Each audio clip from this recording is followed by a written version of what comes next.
90% लोग जब पैसा कमाते हैं तो वो क्या करते हैं? इन्वेस्ट नहीं करते, वो खर्च करते। और बिजनेस का नेचर है कि अगर आपने शुरुआत में बिजनेस किया और अगर आप रोज के 1,000 रुपए कमा रहे हैं तो आपको 100 रुपया ही निकालना है जीवन के लिए। 900 रुपए बिजनेस का इन्वेस्टमेंट को करना है, तब बिजनेस बड़ा होगा। रोज 1,000 रुपए कमा रहे हैं और 1,000 ही आप बाहर निकाल देंगे, बिजनेस कभी बड़ा नहीं होगा। हमारे साथ भी यही रूल लागू। 3,000 का चेक आया, हमने सबसे पहले एक शर्ट और पैंट खरीदा। अरे मेरे भाई, ये 3,000 खर्च करने के लिए नहीं आए हैं, सीखने के लिए आए हैं। सीखने में इन्वेस्ट होना चाहिए। अगर 3,000 का चेक आया होता और 200 रुपए की आपने बुक खरीदी होती पढ़ने के लिए, तो मुझे लगता कि आपने इन्वेस्ट किया है। 3,000 का चेक आया और 100 रुपए आप किसी सेमिनार में जाकर सीखने के लिए खर्च करते, तो मुझे लगता, ट्रेनिंग में खर्च करते, तो मुझे लगता कि आप कुछ कर रहे हैं। ये खर्चा करने की इनकम नहीं है।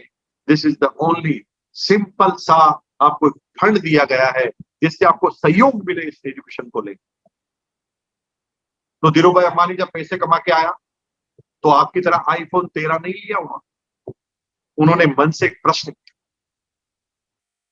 ए भाई, मैं दुनिया का बहुत बड़ा आदमी बनना चाहता हूं, क्या बनूंगा? तो उसका दिल क्या कहता था? नहीं बन सकता। क्यों? क्योंकि तेरे पास एजुकेशन नहीं है, क्योंकि तेरे पास इतनी बुद्धि नहीं है, क्योंकि तुम ज्ञानी नहीं है, तेरे पास बहुत सारा पैसा नहीं। तो इसको उसने पूछा, तो क्या फिर मैं जिंदगी भर ऐसे ही रहूंगा? तो उसने कहा नहीं, ये जरूरी नहीं, जा तो टॉप पे सकता है। क्योंकि जो जो चीजें कामयाब इंसान के पास होती है ना, वो खरीदी जा सकती। ज्ञान खरीदा जा सकता। जैसे मैं ज्ञानी नहीं हूं लेकिन मेरे पास बहुत सारे पैसे हैं, तो मैं आईआईटी इंजीनियर को अपने यहाँ पर जॉब पर रख सकता हूं, यानी ज्ञान को अपने पास ला सकता हूं। मेरे पास एक्सपीरियंस नहीं है तो एक्सपीरियंस आदमी को सैलरी देकर अपने पास ला सकता हूं।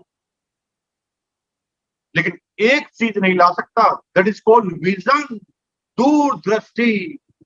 मुझे जाना कहां है ये सिर्फ मैं जानता हूं, ये सामने वाले को मैं समझा नहीं सकता कभी।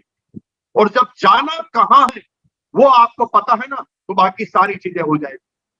भूल जाइए कि आप कम पढ़े लिखे हैं, भूल जाइए कि आप लेडीज हैं, भूल जाइए कि आप बच्चे हैं, भूल जाइए कि आप बूढ़े हैं। आपका जन्म कामयाबी के लिए हुआ है और कामयाबी तुम्हारा जन्मसिद्ध अधिकार है। कामयाबी तुम लेकर रहोगे। तुम्हारे भाई को, पिताजी को, माँ को, ब्रदर को विश्वास है कि नहीं है? मुकेश कोठारी को विश्वास है कि तुम आजादी के लिए पैदा हुए हो और तुम्हें आर्थिक आजादी मिलकर रहेगी। सिर्फ विजन बड़ा रखना,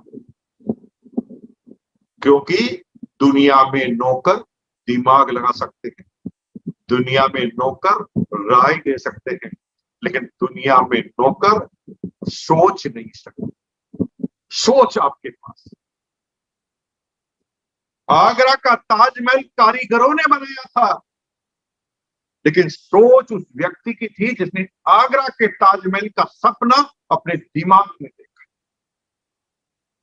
कुतुब मीनार बनाई कारीगरों ने थी, लेकिन कारीगरों का नाम कोई जानता तक नहीं। नाम उसका जानता था जिसकी सोच थी कि मुझे दुनिया की सबसे बड़ी मीनार बना। आपको कहां जाना है? You have to decide. दुनिया क्या कहती है, जाए भाड़े में दुनिया। आपका अगर विजन क्लियर है ना, मुझे कहां जाना है, तो दुनिया की कोई ताकत तुम्हें वहां पर जाने से रोक नहीं सकती। मुकेश कोठारी वादा करता है। आपने सोच लिया मुझे जाना है, आप जाएंगे, क्योंकि विजन देख आप सकते हैं। विजन तुम्हारे नौकर, तुम्हारी डाउनलाइन तुम्हारा विजन नहीं देख सकती। विजन आप अपना खुद देख सकते। तो धीरू भाई अंबानी ने पूछा क्या करेंगे, तो धीरू भाई अंबानी ने कहा कि तू सब कुछ कर सकता है लेकिन सोच तू सकता है, बाकी सारे काम तो तेरे नौकर भी कर सकते। तो धीरू भाई अंबानी की जब सैलरी 500 रुपए थी ना, तब उन्होंने 5,000 रुपए का मैनेजर रखा। कौन सा मैनेजर? जो उससे ज्यादा पढ़ा लिखा था, उससे ज्यादा अनुभवी था, उससे ज्यादा उम्र में भी अनुभवी था। उसको नौकर को रखकर धीरू भाई अंबानी विजन कहते थे, मुझे बड़ा बिजनेस करना है, कैसे करूंगा तू बता। मुझे बड़ा बिजनेस करना है, कैसे करना है तू बता। तू पढ़ा लिखा है, तेरे अंदर दिमाग है, तू कैसे बताना, मैं करता हूं। और एक आदमी ऐसा रख लिया जो एग्जीक्यूशन करता था। धीरू भाई अंबानी सोचता था, और देखते देखते धीरू भाई अंबानी कॉटन इंडस्ट्रीज के किंग बन गए। फिर उन्हीं मैनेजरों ने उनको बताया कि पॉलिस्टर क्या होता है, कहाँ मिलता है, कैसे बनता है। धीरू भाई अंबानी उन्हीं के सारे पॉलिस्टर की दुनिया के सबसे बड़े कारोबारी बन गए। और फिर धीरू भाई अंबानी जब पेट्रोलियम में गए, उस समय तो पेट्रोलियम का नामो निशान पता नहीं था। उन्हीं के कर्मचारियों ने उन्हें बताया कि आने वाले समय में स्कोप पेट्रोल का है, दुनिया की सबसे बड़ी रिफाइनरी लगाते हैं। और उन दिमागदार लोगों के सारे विजन देखा और धीरू भाई अंबानी ने आज इतनी बड़ी रिफाइनरी खड़ी की। लेकिन धीरू भाई अंबानी ने रिफाइनरी खड़ी की तो उसके पीछे धीरू भाई अंबानी का हाथ नहीं है कामयाबी में। धीरू भाई अंबानी अगर कामयाब है तो उनके नेटवर्क का हाथ। धीरू भाई अंबानी पेट्रोल पंप खोदकर फुल पेट्रोल भरते ना तो कामयाब नहीं होते। उन्होंने नेटवर्क बनाया, 10,000 पेट्रोल पंप का नेटवर्क बनाया। 10,000 लोग 24 घंटे जब जब भी कोई पेट्रोल बेचते हैं तो धीरू भाई अंबानी को इनकम देने से कोई दुनिया की दाल रोक नहीं सकता। धीरू भाई अंबानी सो भी रहे हैं ना तो इनकम धीरू भाई अंबानी के पास आएगी, क्योंकि नेटवर्क उसके लिए काम कर। सही कह रहा हूं कि नहीं कह रहा हूं बताइए। जब नेटवर्क काम करता है तो फिर दुनिया की कोई ताकत रोक नहीं सकती आपकी कामयाबी। देखते देखते 10,000 लोगों का नेटवर्क बना। लेकिन इस सिस्टम का माइनस पॉइंट यह था कि धीरू भाई अंबानी एक बना। धीरू भाई अंबानी सिर्फ एक बना।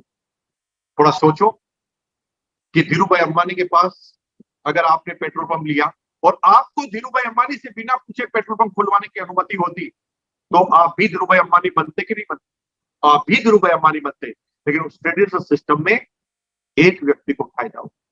थोड़ा सोचो कि आरसीएम बिजनेस में पेट्रोल पंप है और आपको पेट्रोल पंप मैंने दिया और आपको भी अधिकार मिल जाए कि आगे पेट्रोल पंप दे दें, और जिसको भी पेट्रोल पंप दिया उसको भी अधिकार मिल जाए आप पेट्रोल पंप दे दें, तो मजा आएगा कि नहीं आएगा? आएगा। यही है आरसीएम बिजनेस। नमकीन बनाती है आरसीएम बिजनेस, अनलिमिटेड डिस्ट्रीब्यूटरशिप मिलती है आपको। आप खाइए, आप बेचिए और आप बिचवाइए। क्या वही सिस्टम नहीं है? और दुनिया में कोई भी आदमी अमीर इसलिए बनता है